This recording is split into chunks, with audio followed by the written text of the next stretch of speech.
এই কুরবানি 4 প্রকার কুরবানি শরীয়তের মধ্যে নির্ধারিত রয়েছে। এক প্রকার কুরবানি হচ্ছে এই নির্দিষ্ট সময়ে 10, 11, 12 তারিখ এই 3 দিনে ওয়াজিব কুরবানি, যাদের উপর ওয়াজিব তারা এই কুরবানি দিবে।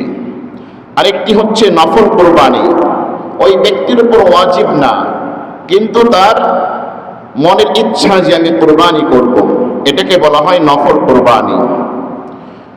ওয়াজিব কুরবানি এবং নফল কুরবানির গোশত নিজে খেতে পারবে, আত্মীয় স্বজন খেতে পারবে এবং গরিবদেরকে দিতে পারবে, এটার হুকুম একই, তাতে কোনো সমস্যা নেই। তৃতীয় নম্বর কুরবানি হচ্ছে মান্নতের কুরবানি, যে আমার এই কাজটি যদি হয়ে থাকে অথবা আমি অসুস্থ থেকে সুস্থ যদি হয়, তাহলে আমি আল্লাহর নামে একটি গরু কুরবানি দিব অথবা একটি ছাগল কুরবানি দেব। এটা হচ্ছে মান্নতের কুরবানি।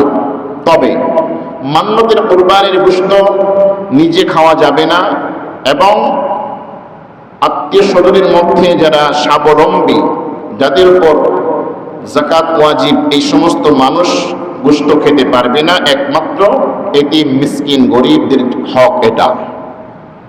এমনি ভাবে চতুর্থ নাম্বার কুরবানি, যে মান্নতের কুরবানির মতো যেটা সদকা ইত্যাদি হয়ে থাকে, সেটার গোশত খাওয়া যায় না, গরিবদের হক এটা।